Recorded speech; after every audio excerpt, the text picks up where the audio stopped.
Bismillahirrahmanirrahim. Assalamualaikum warahmatullahi wabarakatuh. Mahasiswa Waalaikumsalam yang warahmatullahi wabarakatuh. dan saya banggakan, alhamdulillah pada kali ini kita bisa membuat tayangan. Eh, Tayangan kita kali ini adalah pertemuan kedua ya, setelah pertemuan pertama kita membicarakan kontrak belajar. Di pertemuan kedua ini, saya akan membahas materi terkait dengan latar belakang kenapa zakat itu disyariatkan ya. Jadi sebetulnya zakat itu adalah satu istilah.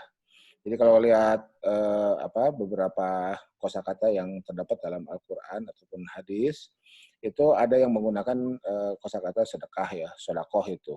Innamas shadaqat lil fuqara dan seterusnya itu ya. Oke, nah sebelum ke situ, itu kan ayat turun pada masa periode Madinah ya. Nah, sekarang kita akan melanglang buana dulu lah, mundur dulu sekian ratus tahun, kenapa tiba-tiba zakat atau kenapa ada zakat dalam Islam ya. Oke, Oke. baik. Mari kita lihat ini, kita perhatikan ini adalah peta buta dunia ya. Peta buta dunia sebelum negara bangsa hadir pada zaman modern ini. Oke, kita lihat. Nah, sekarang para mahasiswa saya minta untuk memperhatikan wilayah-wilayah yang saya kasih warna ini. Nah, yang kasih warna ini, kalau kita lihat hari ini adalah negara Tiongkok, ini yang coklat ini adalah Indonesia, yang yang ungu ini Somalia dan Ethiopia ya. Ini Somalia, Ethiopia,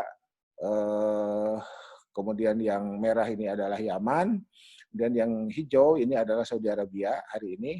Nah, ini yang di slide terakhir nanti ini yang kemudian disebut dengan bulan sabit subur itu yang dalam hadis atau atlas klasik Timur Tengah ini disebut dengan Syam gitu ya. Jadi Yaman ini Syam. Yaman itu di bawah, Syam itu di atas ya. Yaman itu di selatan, Syam itu di utara. Nah, lebih ke utara lagi, utara barat laut lah ya ini ya. Ini adalah Romawi Timur yang dikenal dengan Bizantium, kemudian yang warna pink ini adalah Persia. Nah, peta ini kita akan lanjutkan dulu. Nah, ini. Oke, peta ini akan menggambarkan kegiatan ekonomi yang terjadi antara Tiongkok dengan Bizantium itu yang kemudian jalurnya dikenal dengan istilah jalur sutra ya, jalur sutra. Nah, ini yang saya kasih warna kuning lah ya, mudah-mudahan terlihat dengan cukup jelas. Jadi ini bolak-balik komoditi, pertukaran, pengiriman barang, ekspedisi dagang, ekspedisi bisnis antara Tiongkok dengan Bizantium dan juga sebaliknya. Tetapi yang perlu diingat, sejarah menyebutkan bahwa Bizantium atau Romawi itu berperang dengan Persia dengan perang yang tak berkesudahan itu. Sehingga mobilitas komoditi antara atau dari Tiongkok ke Romawi ini kalau harus melewati Persia ya berarti kan terganggu lah. Kira-kira gitulah ya itunya penjelasannya. Nah, oleh karena itu pada saat sekitar tahun 400-an Masehi itu Abdul Manaf itu adalah generasi kelima sebelum Nabi Muhammad SAW, itu mengusulkan kepada Kaisar Romawi untuk menggunakan jalur alternatif ke selatan. Jadi jalur alternatifnya ke selatan. Nah, ini ya.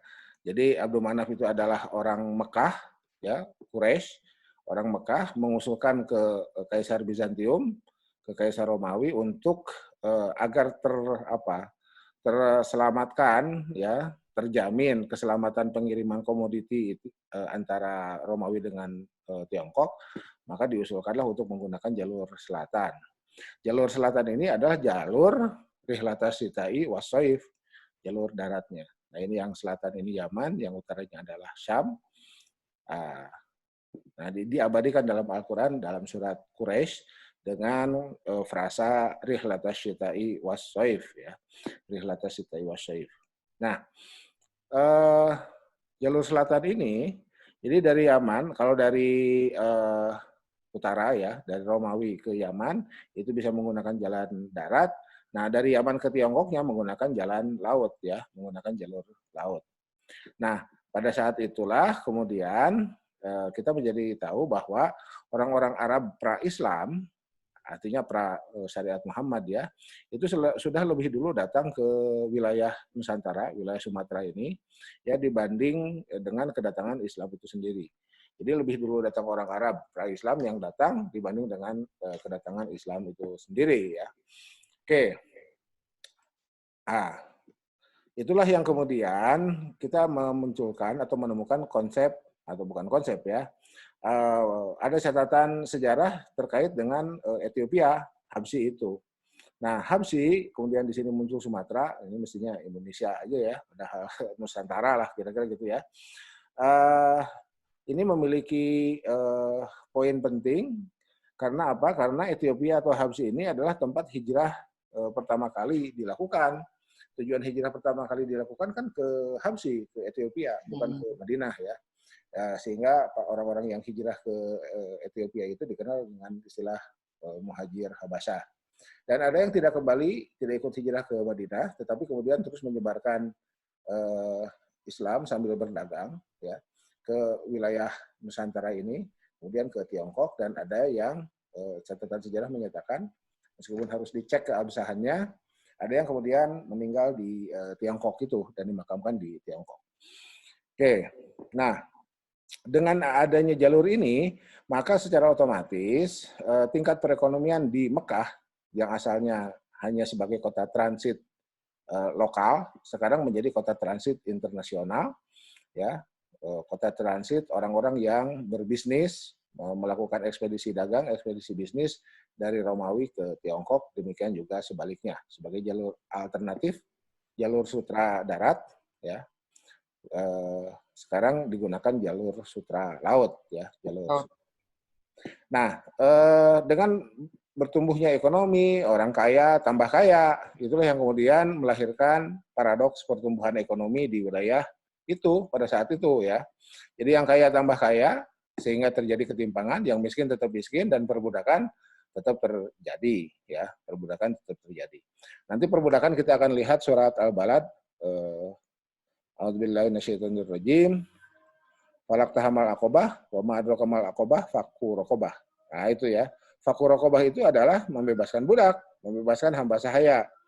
Kemudian au it'amun fi yaumin zi masgobah. Nah, it'am itu adalah memberi makan, artinya menjamin atau menyumbang konsumsi ya, konsumsi bagi fakir miskin. Di situ disebutkan yatim atau miskin ya. Yatim atau miskin. Oke.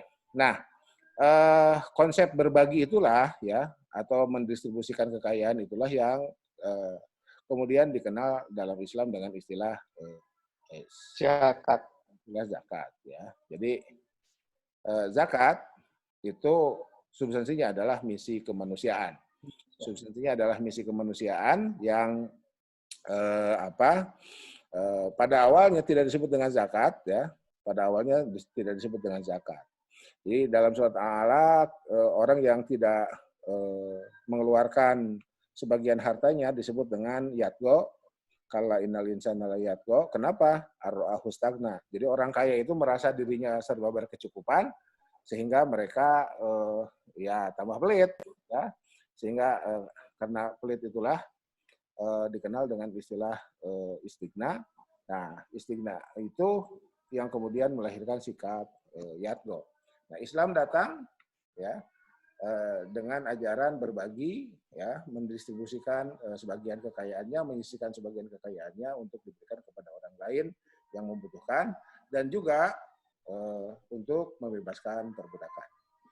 Oke, sementara sampai sini dulu kuliah kita. Terima kasih. Assalamualaikum warahmatullahi wabarakatuh.